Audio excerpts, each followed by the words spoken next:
Telegramda ID orqali yaqin insoningizning chatlarida kimlar bilan gaplashganligi va qanday gruppalarga a'zo bo'lganligi va ushbu gruppalarda qanday xabarlar yozganini o'rganmoqchi bo'lsangiz, albatta videoni oxirigacha tomosha qiling, qadrdonlar. Videoni boshlashdan avval sizlarga katta iltimosim, ushbu videoga bitta like bosib kanalimga obuna bo'lib qo'yishingizni so'rab qolardim. Unda biz videoni boshladik. Ushbu botni Telegram lichkamga yozsanglar tashlab beraman. Ko'p bo'ladigan savol: insonni ID'sini qayerdan aniqlaymiz desanglar, ko'pchilik oddiy Telegram ishlatadi. Oddiy Telegramda ID aniqlab bo'lmaydi. Android telefonlari uchun Telegrafdan aniqlanadi. iPhone telefonlari uchun email ilovasidan aniqlanadi. Telegraf ilovasiga kirasizlar va o'sha insonni profiliga kirib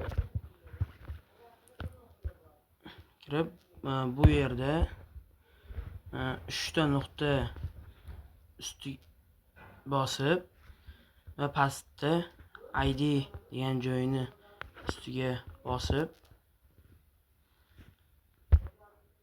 copy, ya'ni kopirovat bo'ladi va ID botga start bosib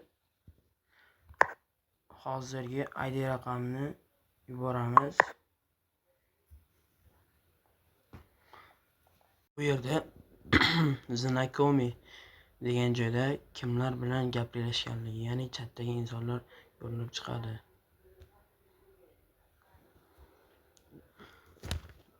Profil sanasigacha mana ko'rinib chiqadi.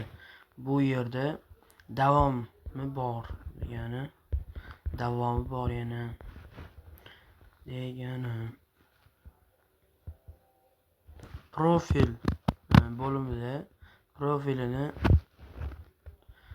profil bo'limini qachon o'zgartirgan, nomini nima qilgan, shularni bilsa bo'ladi. Va chat bo'limida qanday gruppalarga a'zo bo'lganligi ko'rsangiz bo'ladi. Bu yerda mana admin, qaysi kanallarda admin, shularni ko'rsa bo'ladi. Soобщение bo'limida akkaunt ochgandan beri nechta xabar yozgani, голос nechta ovozli xabar yozgani, gif, video, kartina, shu все bossak bu yerda qanday xabarlar yozgani, mana bu birinchidagi qaysi gruppalarda va qachon, masalan ustiga bossak